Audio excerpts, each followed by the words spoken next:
Jain viewers, the Indian Air Force officially decommissioned MiG-21 fighter aircrafts on September 26, 2025 after 6 decades of service to the nation.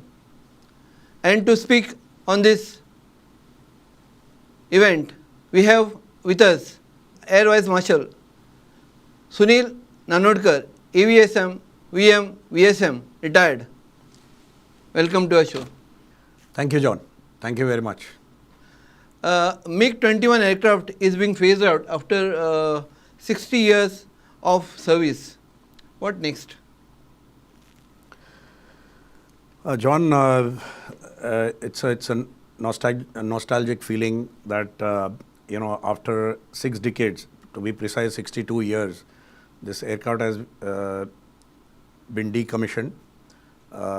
We all heard about the grand finale that was given to the aircraft and the pilots who were flying that machine, and now of course they will go into different fly different fleets.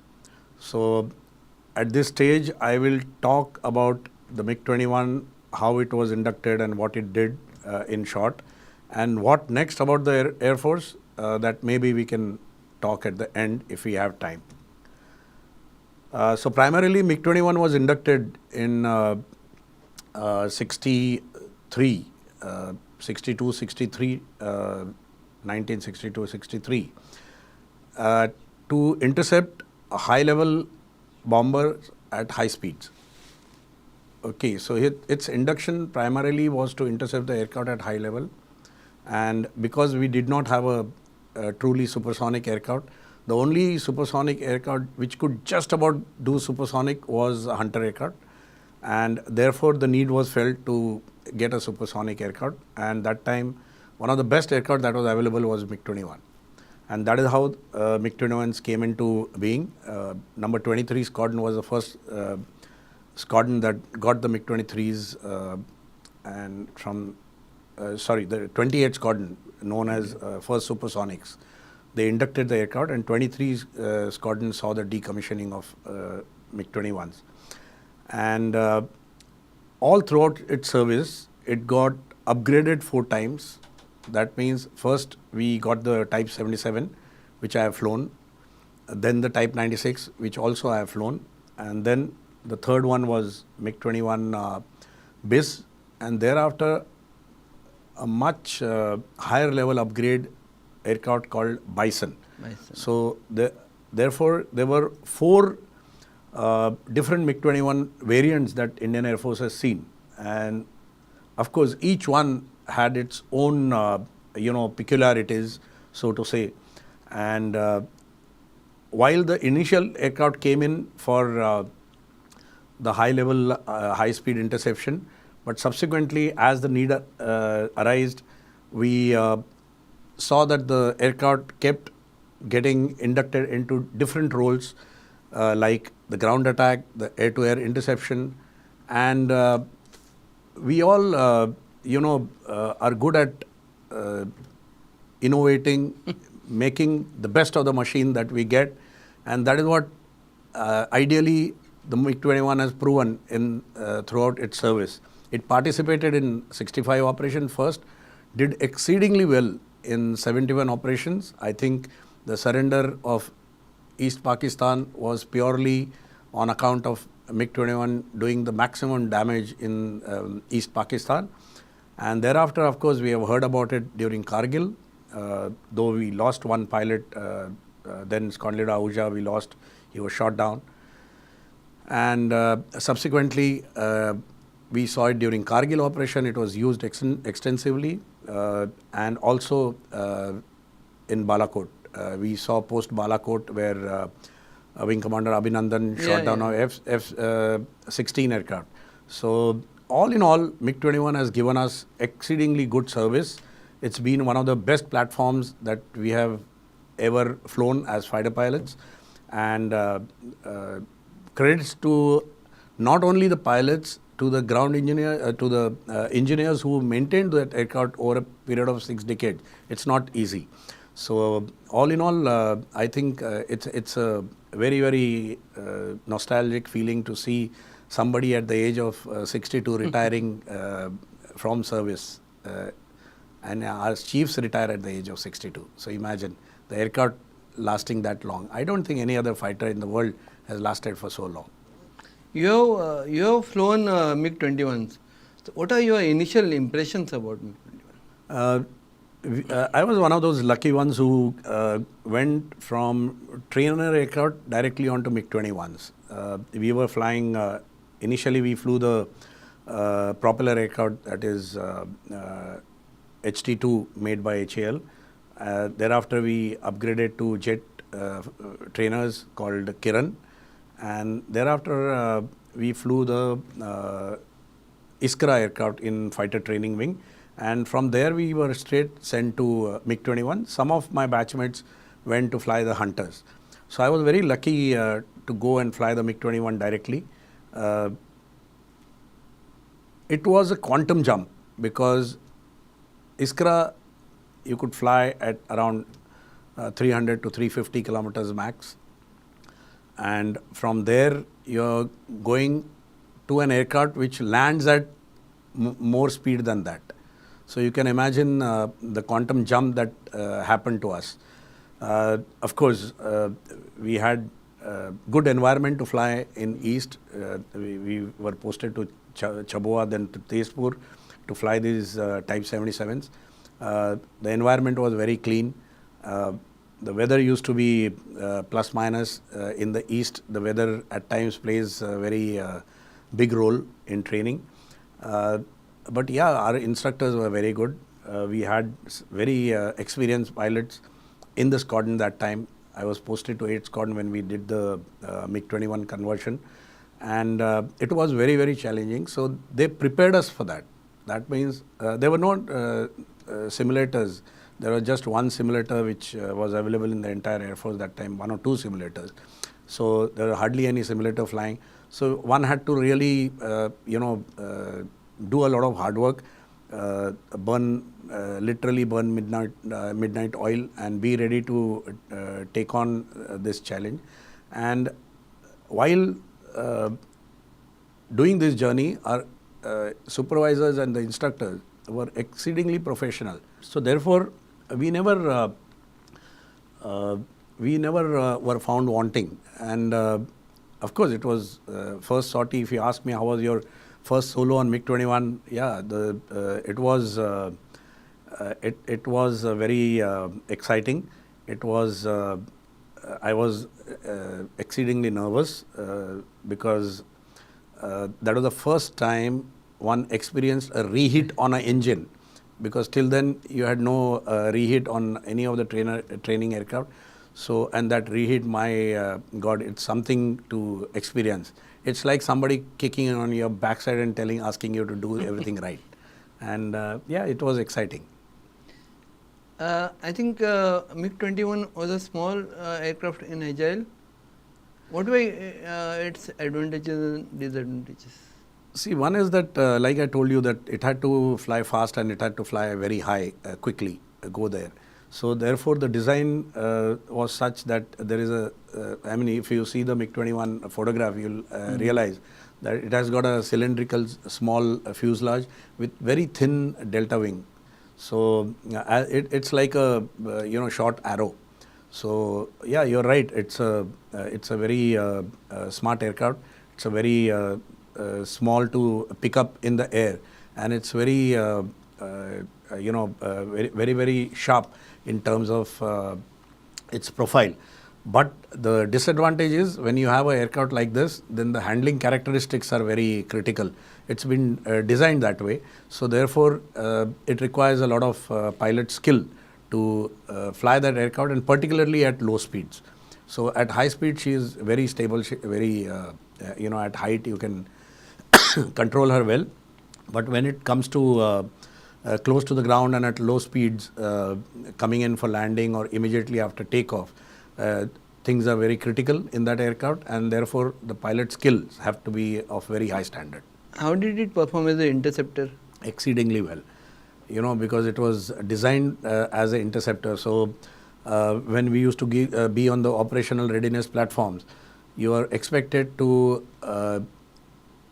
from your room where you're sitting to your wheels roll, the time given to you is 2 minutes. That means you're airborne within 2 minutes. Go strap up, start up the do your check, start up the aircraft, and take off within those 2 minutes. So that is the kind of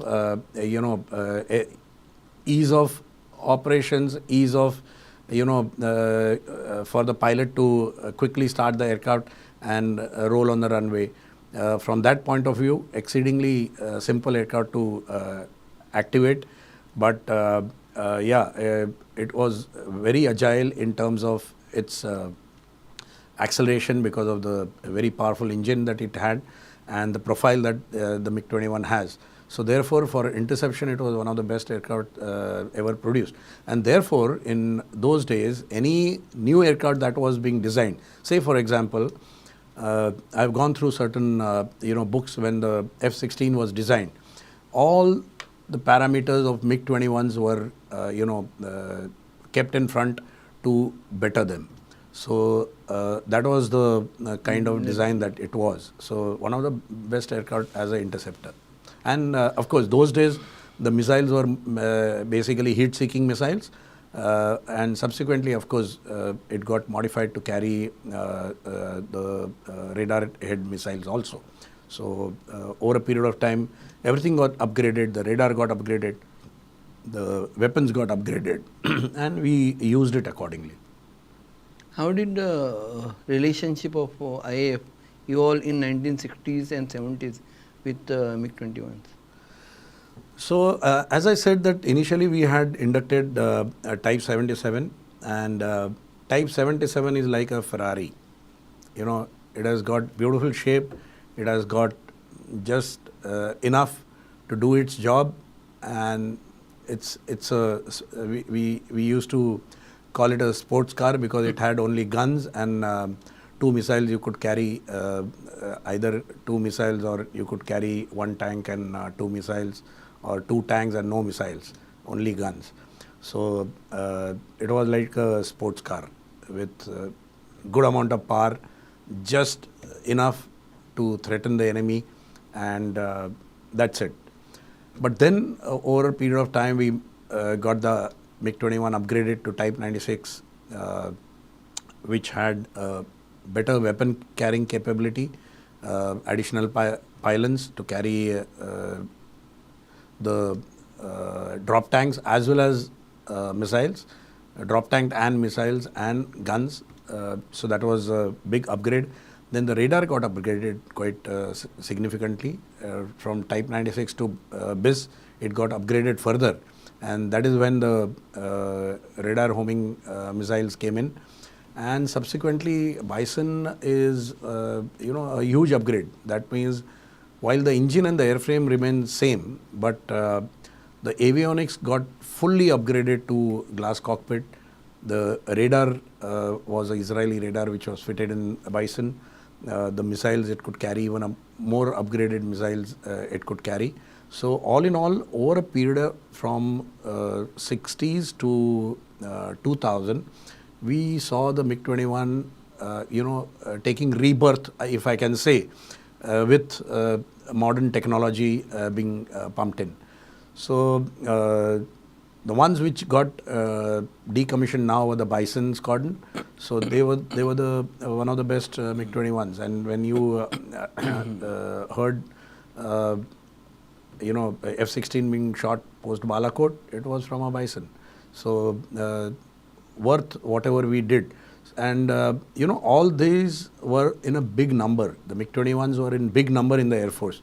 So I think 80% of the, or 85% of the pilots who were flying fighters in Air Force have sometime or the other flown MiG-21. There are very, very few pilots who have not flown MiG-21s. I mean, maybe hands full. But otherwise, each and every pilot in the Air Force who has flown fighters have flown MiG-21s. As a pilot, can you share a memorable experience with MiG-21 on a mission? Actually, with MiG-21, I have not participated in any of the actions, be it Kargil or Operation Parakram or any other operation that took place during my service. But I can share a very unnerving experience that I went through on a MiG-21. We were, I was posted at Sirsa in 101 Squadron, and we were known as Falcons of Chum. In 71, that squadron had done very well. One of the highly decorated squadron.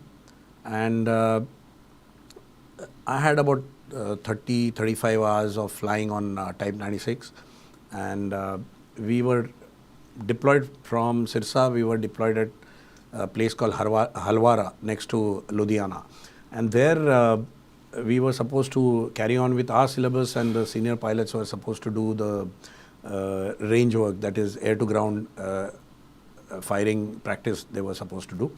And I was supposed to get airborne that day for a R&T tail chase sortie. R&T is ranging and tracking, where you track the aircraft in the air, practice tracking the target in the air to shoot him down. And in case you get into a position behind the aircraft, you're supposed to chase that aircraft, get into a position, track and shoot. So that is a full exercise that I was supposed to do. So we got airborne as a two-ship formation, two-aircraft formation.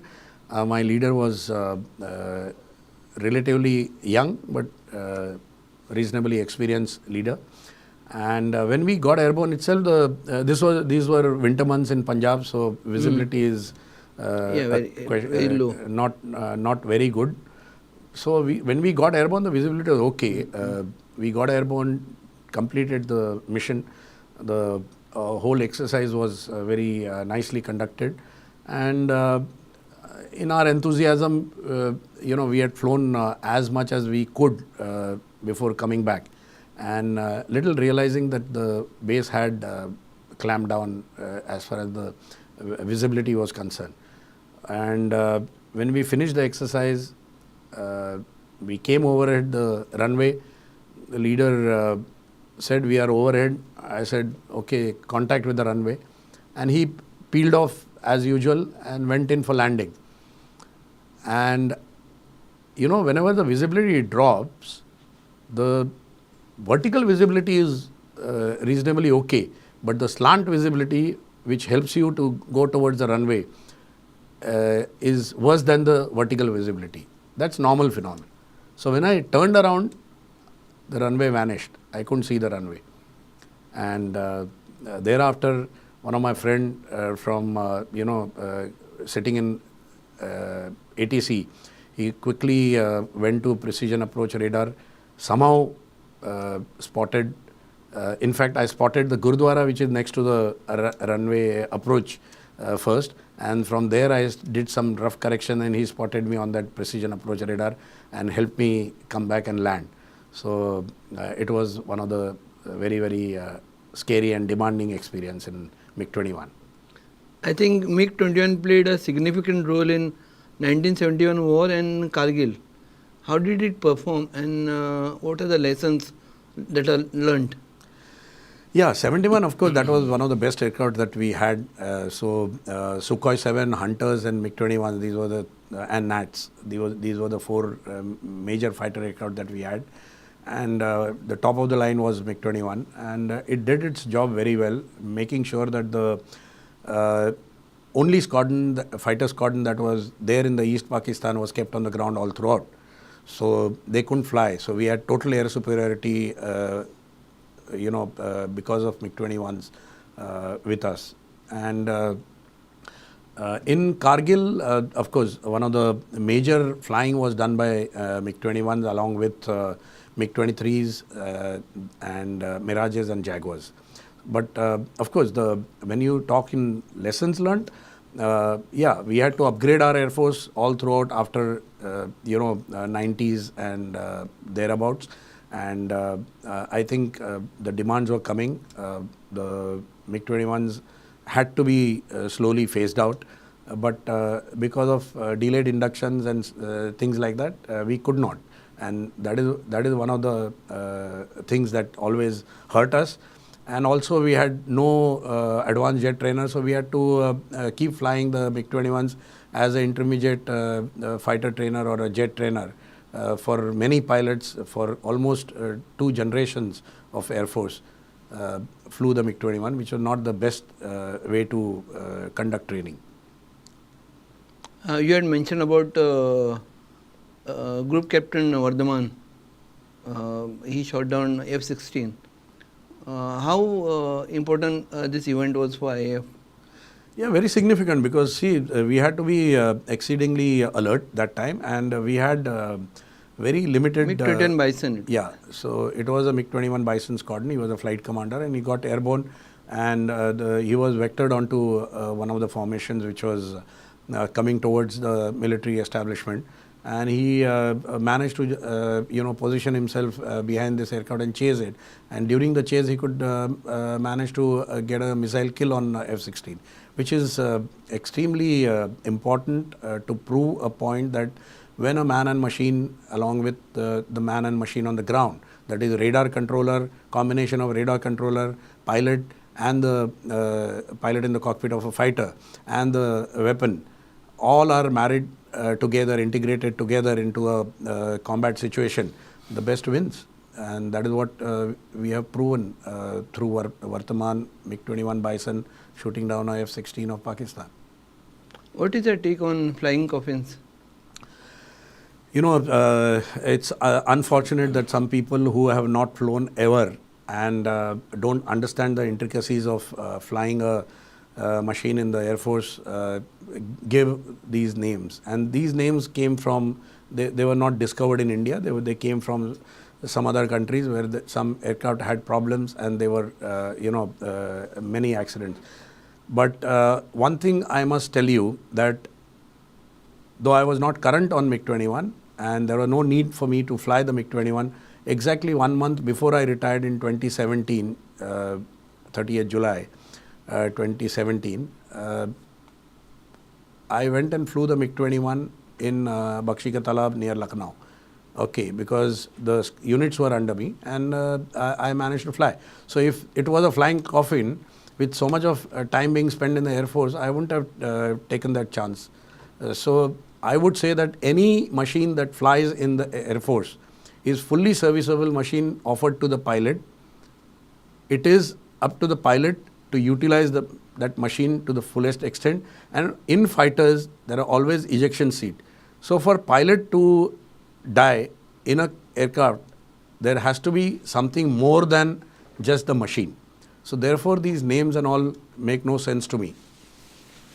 Looking back, what are your thoughts on IAF's decision to procure MiG-21, and was it a right decision? Yeah, of course. It was more than right decision. It was one of the best aircraft of those days, and it's given us more than its service. So unfortunate that we have not been able to replace it in time, and thankfully now, of course, we have phased it out.